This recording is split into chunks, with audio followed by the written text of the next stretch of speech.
everybody. Welcome back. Good morning, good evening, good afternoon, whatever it is where you are and where you're listening right now. And thanks for joining us again. As usual, here with me is Sandy McKay. How's it going, Sandy? Hey, Rob, doing fantastic. Doing fantastic. We got 15 degrees in Toronto in February. It's house shopping season. Uh-oh. That's that climate change kicking in there. It could be something like that. Get ready for your carbon tax. Yeah. I just want to remind everybody listening to go over to breakthroughreipodcast.ca. There you can listen to all the past shows that we've done over the last 9 years and get in touch with all of our guests because we've got all of the links to hook up with them and, actually have a one-on-one conversation with people that you resonated with from the show in the past and get a free gift. Yeah, you can pick up the ultimate strategy for building wealth through real estate. And of course, when you get that, you not only get the little gift there, you also are on our list, which we will always provide you with awesome content and just mentions of our new shows as they come out. And something else we should mention, Sandy, that we never have yet is we've got like a network of podcasts on the website that you'll see now. So do you want to tell us a little bit about what people can now hear some of the other podcasts that we have? Great segue there to that because we haven't mentioned that too much, but we do have we're building up a bit of a network of podcasts. So other related content that can help you grow in your business or real estate endeavors. I've got the Sales Beast podcast on there, which will help you with your sales and marketing sort of efforts with some real estate twist to it. We've got the Costa Rica. What's the name, Rob? The Breakthrough to Costa Rica. The Breakthrough to Costa Rica. There you go. Got a little Costa Rican flavor there now, which is fun to learn more about what Rob's up to and how you can deal with him down in Costa Rica, which is I know a super exciting thing for a lot of Canadians right now, and perhaps a couple more in the works that are coming. Well, what about the team building show? And the team building show, I almost forgot. Sorry. Yeah. The team building show. If you're into well, it is a realtor sort of show, so it does we do go down that bunny rabbit trail a little bit, but it's the bunny trail. I meant bunny trail, not a rabbit. The bunny trail. We're going on a little bunny trail. It's not a rabbit hole. It's a bunny trail. Little bunny trail. So, okay. But if you want to learn a bit more about the realtor side, but it's also a great show just to learn about team building in general in any business. So certainly relevant if you're building up a team of experts to help you with your investing. That's cool. So another reason to go over to breakthroughreipodcast.ca and click on some of the links and listen to the other shows that we have in the podcast network. Absolutely. That's pretty exciting. What else you got going on? What else we got going on? I'm getting ready for some travel. I got a couple of those, adventures coming up. I'm going to Barbados in a few weeks again. I was there last year, but I'm really interested in real estate there. I don't know why. Barbados has a bit of an attraction for me or an appeal. It's kind of a Caribbean island that actually has some business going on. It's not super laid back and just chilling out. And it's interesting. My parents are there, actually. That's why I'm going there. We're going to hang out with them for a week. And they seem to be spending some time there. So we're going to possibly look at some real estate again, too. All right. Because, if you're going to mention that it's, not just laid back and it is business, we want to hear of some of the business you've done when you get back. Well, in a few shows, if you listen to this after this has been released, in a few shows you maybe hear an update on it from now. So we'll see where that goes this year. It's something that could be exciting. I don't know if I'm going to move there. I don't know if I'm going to pull a Rob and just get out of Canada fully, but I'm going to look at some options there. We'll see. And I'm going to be putting together not a course, but I guess just some Q&A for people that do want to retire out of the country. And so, if anyone's interested in hearing more about that, just reach out to me, Rob at mrbreakthrough.ca. That's been something that has come up more and more, right? People wanting to learn how they can retire here in Costa Rica. So more of the info on what it actually takes to relocate to the area instead of just buying investment real estate here, which a lot of people are interested in doing that too. So if you're interested in that, reach out to me as well. Super cool. Yeah. Anything else? No, I say we get into our guest here. We're looking forward to bringing him on. Let's do it.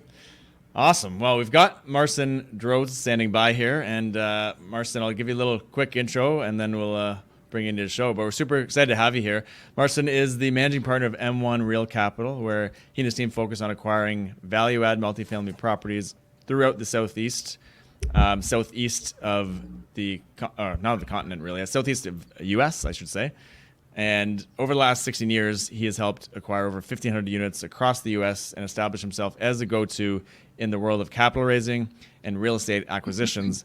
Of course, you all know that he's not only in the U.S. He lives and spends a lot of his time here in Canada as well. And so he's coming at us today from beautiful Calgary. And welcome to the show, Marcin.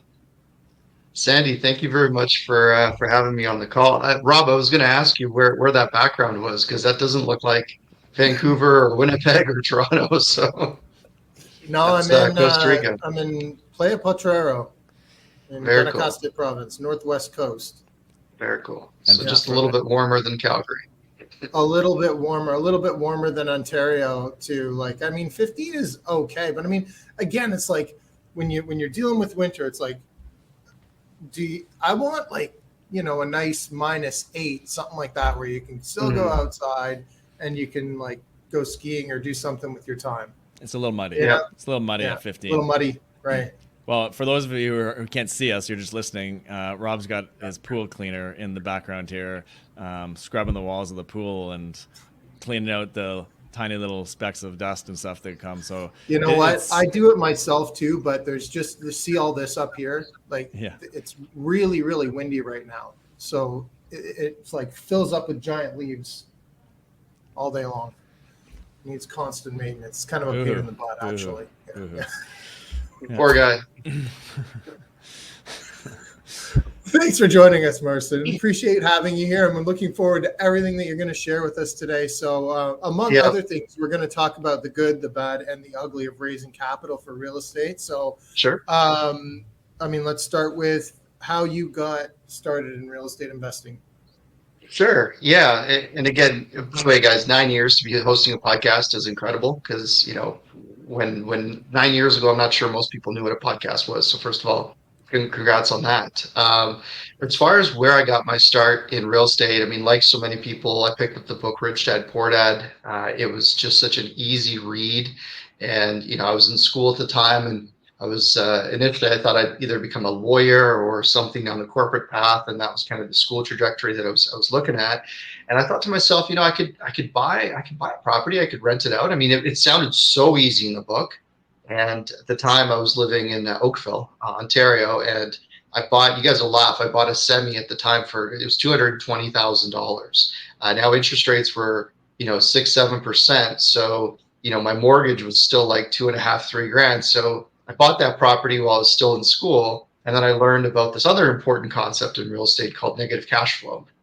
So, I'm 20 years old, I'm carrying $800 a month, and that was kind of, trial by fire. That was my first entrance into real estate. And, we ended up turning that into a flip and we made a bunch of money and whatnot. But, there's probably only 100 things I would have done different with that particular first transaction. Yeah. Yeah. I mean, I think that's pretty much the story for everybody is there's always something different you should do, but you're definitely glad that you went through and learned for the next one, right? Hey, it took action, right? You gotta. It's never total smooth sailing, everything perfect in your first, first time out. So the fact you took action, you can do a whole bunch of things different and better and whatnot. But ultimately, I think the thing that I appreciated was that I just took action. What do you think is what do you think is the one thing that you like? We won't go through the whole list of 100 things. If you could pick one thing that you would change and you think would have been the most beneficial, what would that be, do you think? Well, I think for me, the flaw was that I didn't know who to have on my team. So the realtors that I had working with me at the time were just interested in making a sale. They weren't really interested in they were telling me things, best case scenario all the way through. And me as a 19, 20-year-old kid, I'm like, well, okay, they're realtors. They obviously know what they're doing. And, fair enough. There's a lot of good guys out there, good gals out there that are in the profession, but people I stumbled upon weren't really interested in my well-being. So the thing that I could have done that would have probably caused me less heartache is if I understood what to look for when vetting a team. That would have been a big, big thing for me. Makes sense. Okay, good advice. Love the Rich Dad Poor Dad too. I mean, that's my story as well. A Mm-hmm. lot of guests we have on here reference that book. If you're listening and haven't Yeah. read that book yet, I mean, you got to go start with that because that's a great kind of just foundational kind of mindset around business. That's your action step for this episode. Yeah. I got to tell you guys a quick story. So I bought the house. I didn't tell my parents. I just went out and I bought it, and I had money because I'd saved up. I had a few businesses, summer jobs, things like that. And I got a call from the bank, and I told the bank, if this thing gets approved, call my cell because you have to put your home number too, right? And they called the house, which of course is I was living with mom and dad. So I had an investment property before I had my own place. And the bank calls at the house and leaves a voicemail. And when you owe someone money, they call you Mister, right? Like on the credit card, it says Mister Marcin Drozdz, right? Whereas, so the bank calls and hi, this is so and so from such bank. This is for Mr. Drozdz. Just want to let you know your mortgage is approved. So my mom hears this voicemail, and I come home from school. I'm working jobs, school, whatever. My mom's like, "There's this message here from the bank," and she plays it. And she watches my reaction, and I'm like, "Oh, okay, great." And I just turn, tuck tail, and walk out of the room. She's like, "Wait, what did you do?" I'm like, "Well, I bought a house." She's like, "No, son, you rented a house." No, mom, I'm pretty sure I bought it. And then when it sunk into her head, she's like, okay, call the bank back, tell them you made a mistake, tell them you're sorry, tell them to give the house back. The bank does that, don't they? Totally does explain that, to the right? sellers. Yeah. Yeah. It's You're like sorry, tell them you made a pair of mistake. pants that don't fit to the store. Yeah, that was 17, 18 years ago, but I remember it like it was yesterday. It was amazing. And then from there, how did it progress? Yeah, so from there, I mean, the personal development side was huge for me, but in the context of real estate, I ended up working with. I got recruited by a private. Actually, before I got recruited by a private equity firm, I talked my way into working at a commercial real estate brokerage. I lasted there for 6 months, and I realized very quickly I wanted to be on the other side of the equation, not the. I didn't relate to the way it was being done from the commercial side, so I wanted to be the buyer, not the broker. And then I worked my way into getting recruited by a private equity firm. I was just 20, 21, 22 at the time. I packed up my stuff and I moved from Ontario to Alberta, Calgary, Alberta at the time. And, one foot in front of the other, showed up in the office. They threw a 300-page document at me. Here you go, kid. We're buying a 200-unit apartment building in, ABC, Arizona. Here are the documents. Here's this. Here's the list. Go get the money. And I'm just like, oh. So, again, drinking from a fire hose there, right? Great learning opportunity, if nothing else, right? To Oh, man. to be thrown in the fire like that. Sandy, I'm sitting there in meetings with people that I have no business being in the room with, and I'm 22, 23, and I'm sitting there. I've got my notepad, and I'm like writing words down that I've never heard before, right? And I'm just like, They're like, yeah, go get this offering document for this. Go get this. We need a CIM. We need all these things. Go verify this. I'm like, yeah. Everybody thought I was more intelligent than I was because I didn't say anything in these meetings. I would just sit there and make notes, but I was writing words so that I could go home after. And then this was even Google I was using, you guys remember Ask Jeeves? So I'd be on with Ask Jeeves and I'd be like, Jeeves, what's a CIM? Crazy. And yeah. And you correct me if I'm wrong, you did some investments in Arizona as well. Is that what is that what led you to personally doing some investments there too? Well, so I worked with the PE firm for a couple of years. Then when I broke out on my own, we put together an equity fund. And then we went back to AZ in 2011, 12, and we started buying commercial plazas. They were about half empty at the time. So we were buying medical anchored tenants. We personally invested in them as well. And, at that time, our dollar was par or better than par. You could if you had any sense of, just anybody could buy anything in real estate as long as you had cash.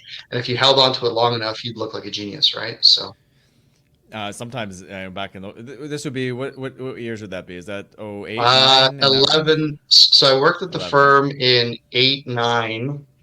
10, I went out on my own. And then 11, 12, we had that equity fund where we bought in Arizona still. So, in hindsight, that was the beginning of the real recovery. And again, we sold in 13, 14. We were happy with what we got out of it. But in hindsight, who would have known that it would have gone to where it went to, even pre-COVID or even post-COVID for that matter.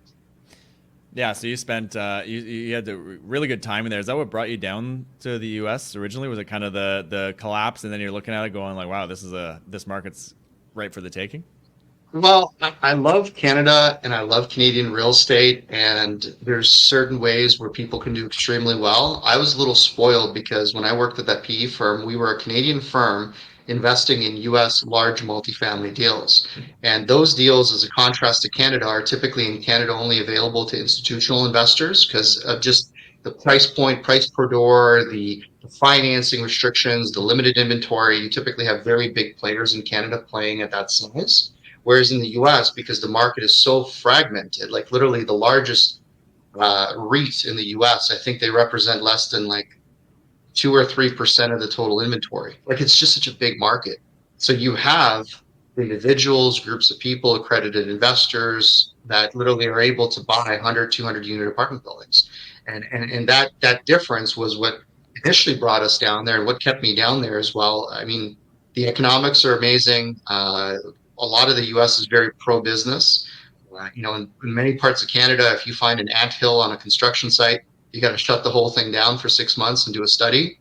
Uh, in the US, they're much more business oriented, right? So that's kind of we do own property across Canada as well, but the larger multifamily side, it's been very hard for me to find something comparable in Canada, that level, without competing with guys that I have no interest in competing with here in Canada.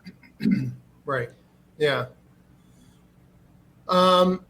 So when you tell us a little bit about then when you started out on your own. Well, I was in my mid 20s at the time, and Rob, to be honest with you, I probably should have just stayed put at the firm I was at because, again, your early 20s, you have some success, you think you've got it all figured out, you get on your own, and you realize that it's pretty lonely out there on your own. So all the systems, all the processes, all the things that you took for granted that were just there, you've got an empty shell, you've got an empty box with, if you're lucky, a phone line. And that transition was a huge shock for me. So, just being completely candid with you guys, the first 6 to 12 months, I struggled because anything I thought I wanted to implement on the business side and the things that I thought were important, I couldn't actually implement because I didn't have the core elements of a basic business. That's why when I broke out on my own, it took me almost a year just to get structured in a way where I could create the fund because I didn't have voicemails, I didn't have email, like all the servers, the leases, the office space, the furniture, all the little policies and procedures. That was that was a very humbling experience, to be completely honest. That was the first piece. Before I could even operate the business, I just had to actually figure out how to run a business, which was a different world for me at the Sounds time. like you needed to find the younger you version where that person just sits in the room and nods and then runs out and figures everything out on their own. Right? That would Well, be the best first employee, I think. the leadership, if I'm being completely candid with you guys, my leadership skills had to improve drastically as well because it wasn't no longer about me being able to execute the vision. It was about me bringing people around and then getting a collective perspective on how to do things on things that I know nothing about as an entrepreneur. Like, a CEO of a publicly traded company, a massive company, at any given time, he has less than 10 or 20% of the information he or she needs to make a decision. Yet they have to make decisions all the time. So how do you do that, right? You figure out how to trust and delegate and stay out of the weeds and stick to the vision of the business. And again, in my mid 20s, I thought that I had to be the guy in the trenches at the front of the line, pushing everything. And I thought that naturally everybody would follow, but that's, it didn't work for me. Yeah, Well, as it should. And I think, when you are in the position that you were in, to be able to, it's like you said, when your first purchase, you didn't have the right team, and like, so Mhm. obviously when you're starting out on your own, it's all about finding those people that you need around you, right, in order to help you grow. Yeah. They're not there to just do the job, they're there to actually have ideas that are going to help your business grow too. So so would you say that was the biggest challenge when you started on your own, or what do you think was the biggest Every challenge? week, Rob, there was a biggest challenge. Okay, Yeah, every every week there was a new biggest challenge, a new hurdle, a new, like because and you guys know this when you're running a business, you have to be proficient in so many different things. You have to understand operations. You have to know how to read financial statements. You have to understand governance, structure, banking, all these different things. So me, every single time that I ran up against a wall, it was because I didn't understand a certain component of it. So, for the longest time, how many entrepreneurs look at their business from a cash basis? They don't look at accrual accounting. So that was so how do you there's a moment in my business where it's like you're bringing in seven figures and yet no matter how much money we make, we're still spending more. How is that possible? Well, it's because I didn't understand the concept of, cost of goods, like how much it costs to generate a customer to do a fulfillment to get the outcome you want. So there was uh, yeah, Rob, we could probably do a 10-hour podcast where all three of us could talk about lessons because every week was a lesson of a lifetime, it felt like. And that first 2, 3 years being on my own I mean, like anything else, you're out on your own. It's challenging. It's like you're learning a new skill, a new business. And I think the theme behind it all, if I can tie it back though, is just knowing how to assemble the right team and right. and understanding and where so everyone fits. and let's just, for everybody listening, let's understand, like, what was it that your company was doing when you first started? What was the goal?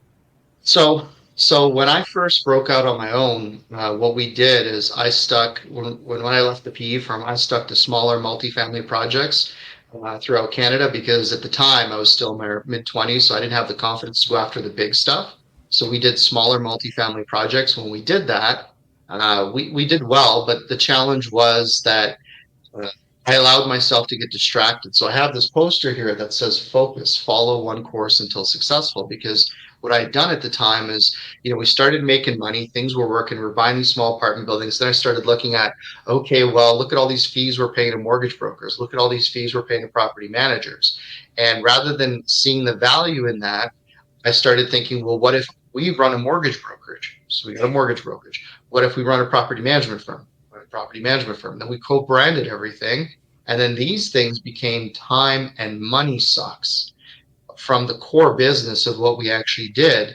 And I would have been much better off if I continued to pay the variable because these were variable expenses when I paid the fees, but when I brought it in house, it became a fixed cost. So that payment had to go out every month, and my payroll went from 5 figures to probably close to 6 figures, and it was and all of a sudden I'm running businesses I really don't want to be running. And saying it now seems so obvious, but at the time it felt like and I'll be candid, there was some ego in it because you could say, oh yeah, we're expanding, we're growing, our brand is this and now we're this, and look how successful we are, right? Because again, you're in your 20s, you think that that's the way it looks. And um that was it wasn't until I really learned how to read financial statements when I hired a competent CFO to sit me down and look and show me categorically where the money was going, that we started to have a really sober discussion and start to cut back and trim. And but again, by the time it was all unwound, that was a 7 figure mistake. Like it cost me 7 figures because you guys know, like when you build it up, you don't just turn it off the next day. Like it has to, there's things you got to settle, you got to close, transitions, software, people, processes. Like it's, and I'm glad I went through the process, but what it showed me was that I really needed to go back to school, so to speak. So then what I did is I doubled down on that core business, and then I started taking that core skill set of raising capital, and I found entrepreneurs that had been in business for 20, 30, 40 years and said, hey, do you want to grow your business? Yes. Okay, great. Teach me about your business and I'll help you build your balance sheet, i.e., raise capital for your business. I'll learn your business. I'll help you grow it. And I get to learn. I got like an MBA on steroids in different asset classes, so to speak. So you would help them. You would help them raise money. Was the Correct. primary thing there? Cool. And that was across You know, like multiple different, not just real estate related.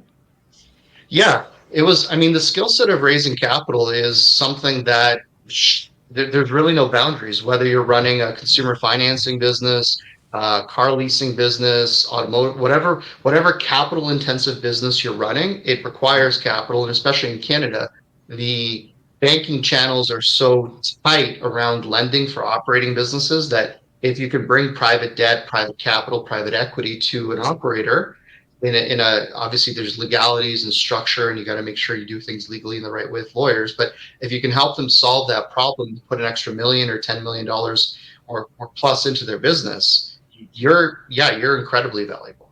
Yeah. I dare to say that you probably saved people a lot of money just with that story. You know, a lot of people listening, because There's a lot of I shiny think object syndrome out there. there, That's for there sure. definitely is. Yeah. And I think that, you're right. Like, I learned maybe like a little bit more quickly that I didn't want to be doing that kind of stuff, but started out, doing the same thing. It's like, okay, property management company. Yeah, let's fire that up and all that kind of thing too. And then, I know it's not necessarily about having the passion for it, but it might be more about finding the person that has the passion for it. But I had no passion for that side of it.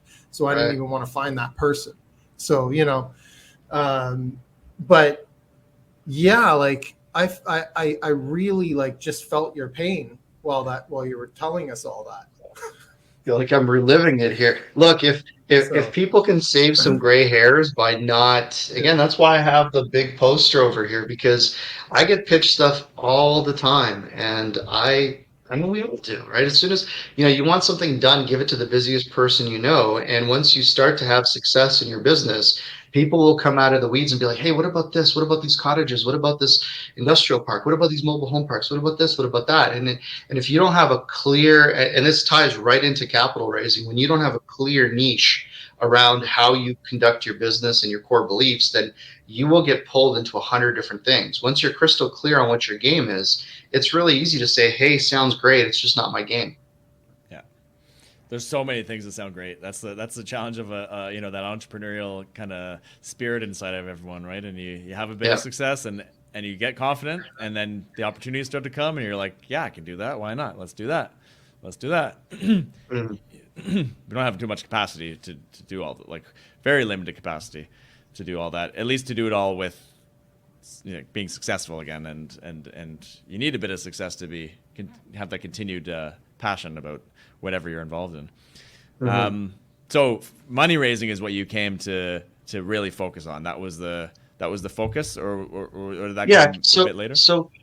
I mean, and you guys know this, there's three parts to the real estate game. There's the capital, there's the asset management, and then there's acquisitions.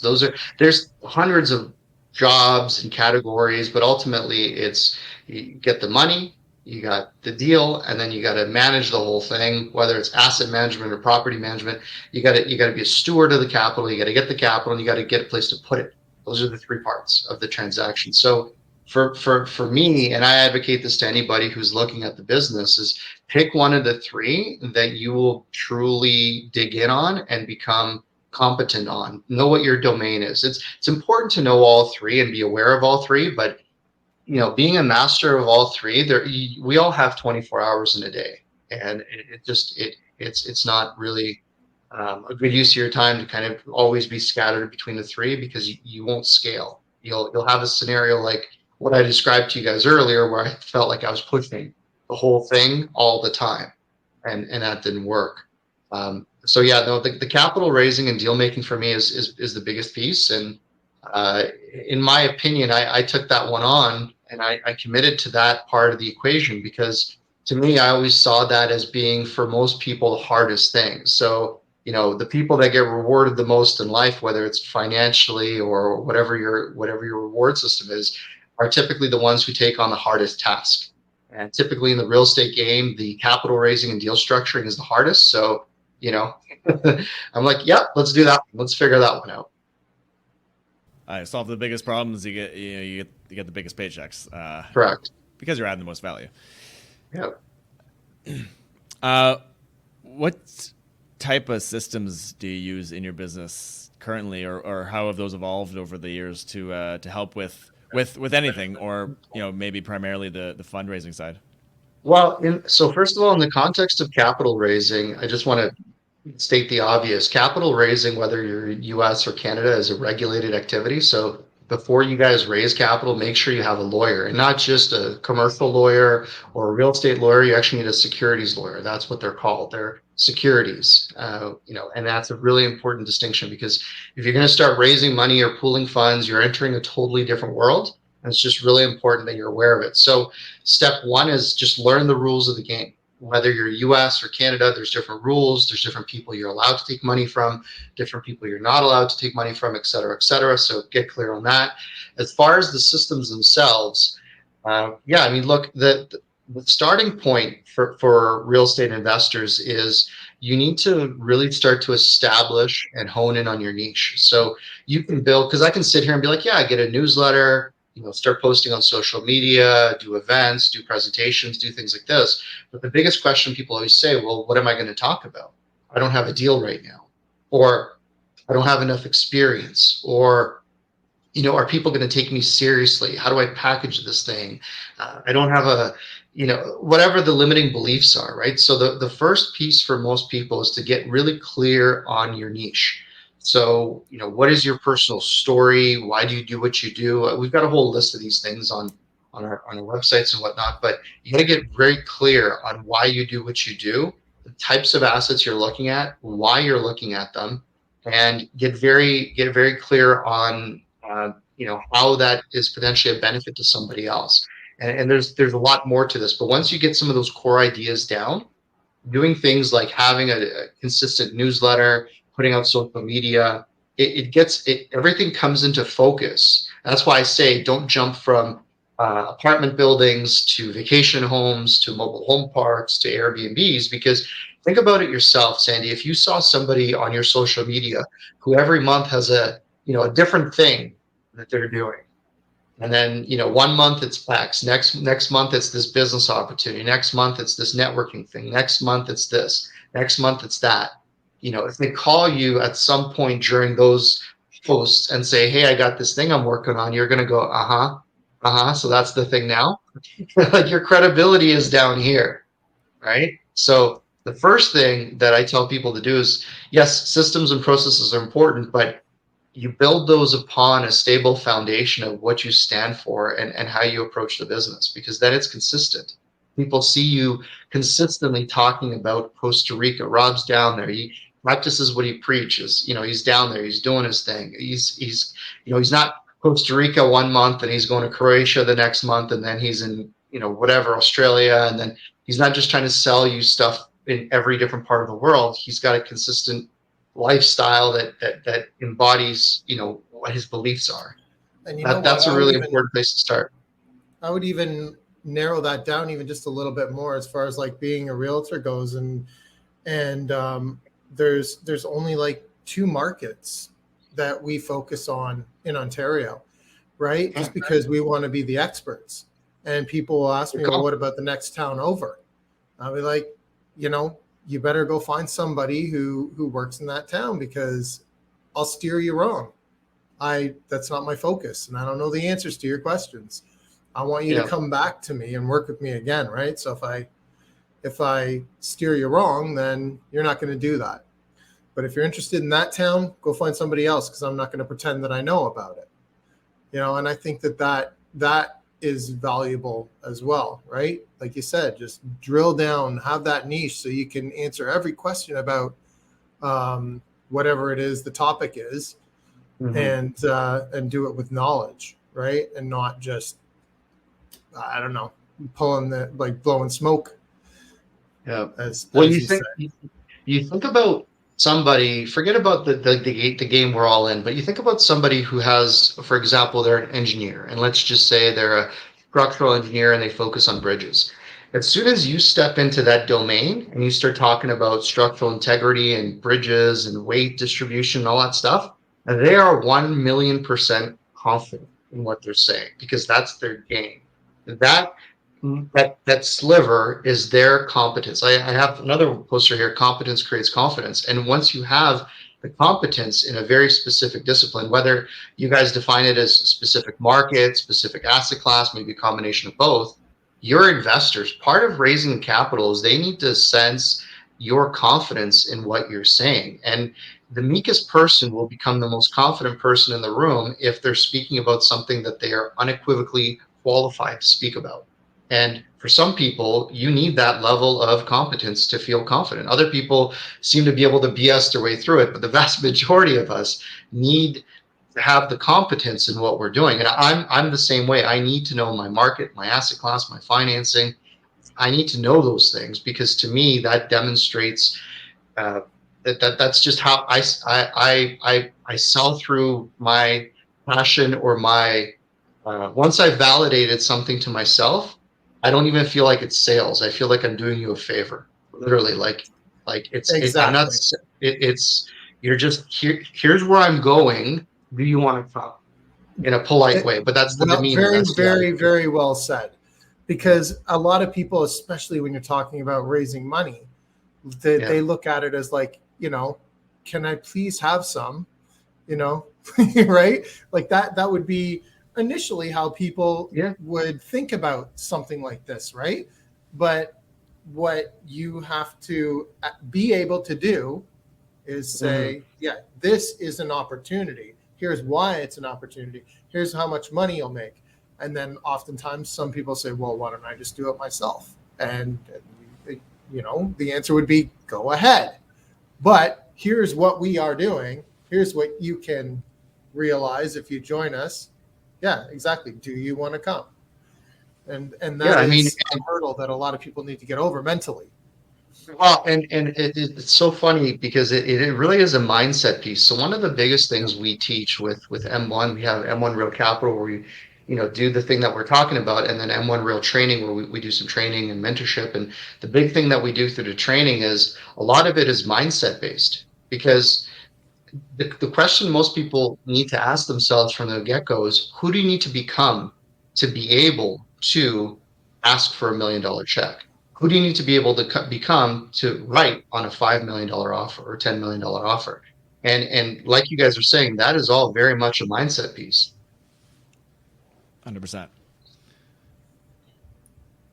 Okay.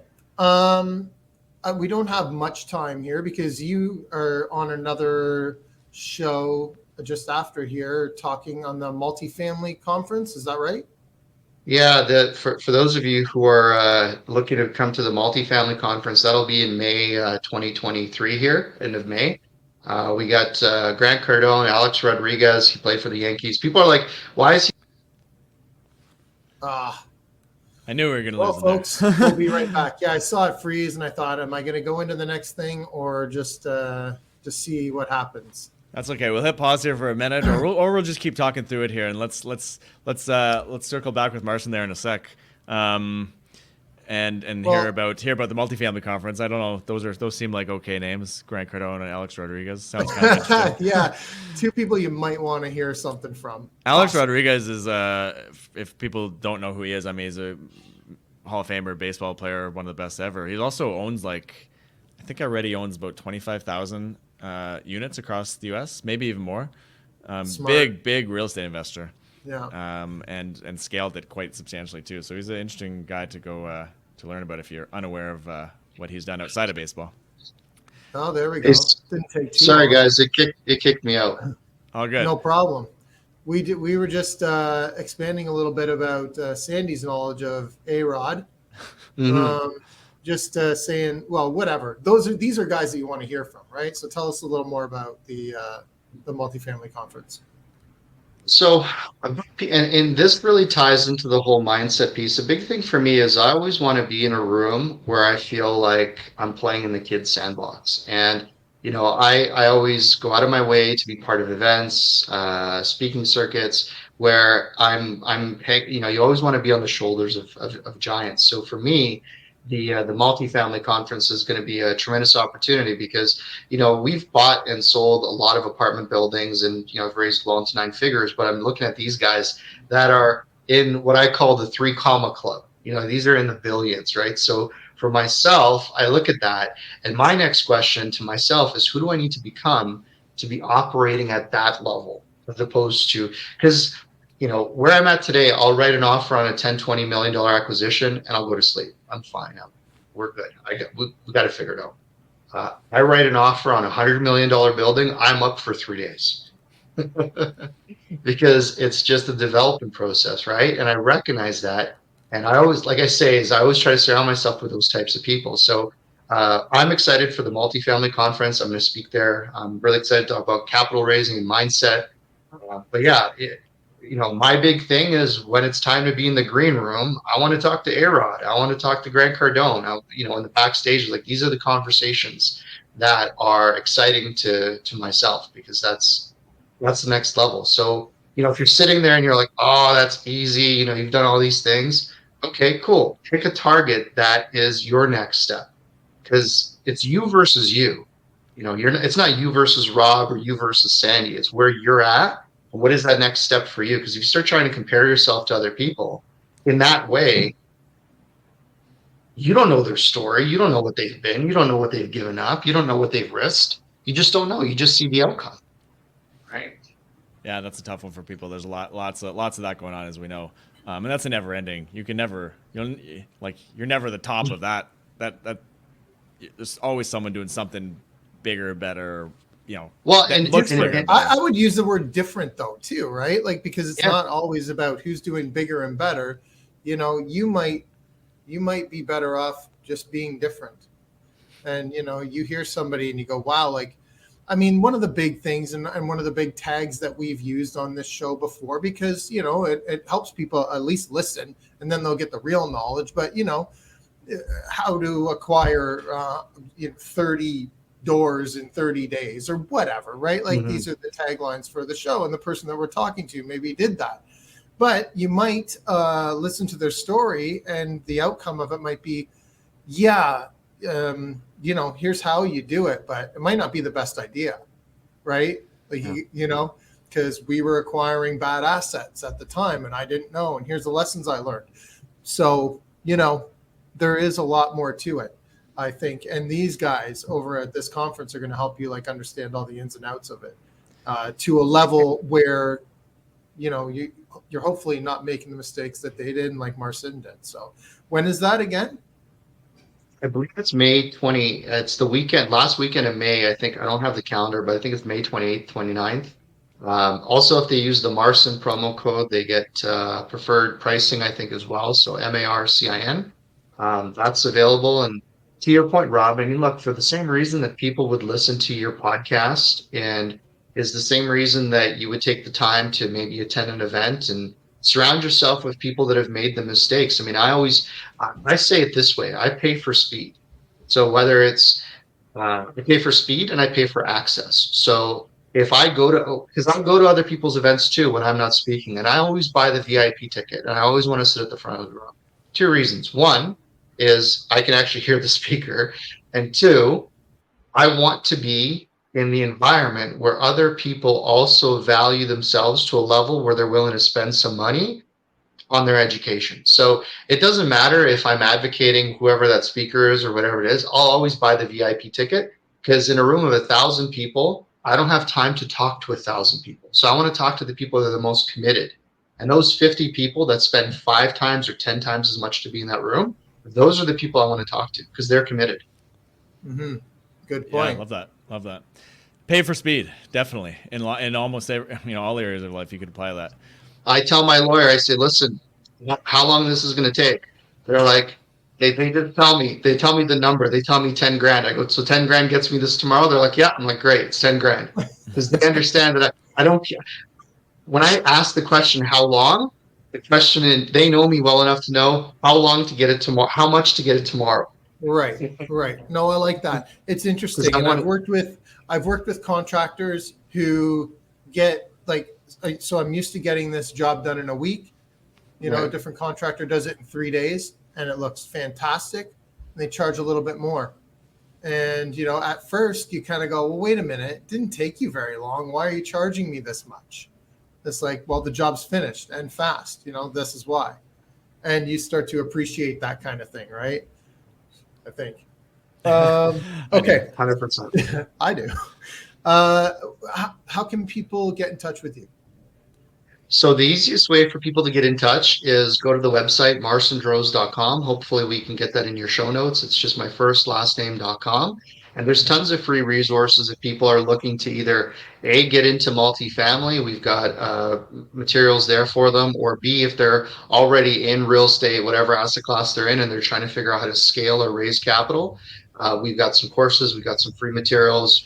We do a 5-day capital challenge a few times a year, which is 1 hour Zoom per day for 5 days, and it's meant to help you find 5 new investors in 5 days. So that's been attended by thousands of people since we started it last year, and it's gone over really well. So it just depends on what people are looking for. But yeah, the website's a great place to start.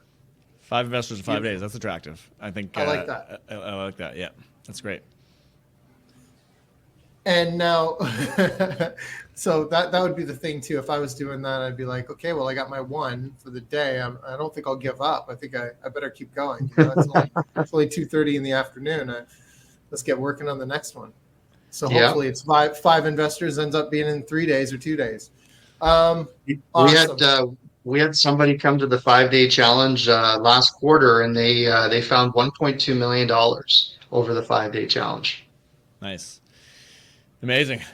I think the key to that is having something that requires that type of capital. Anyway. Yep. And having the right headspace for it, right?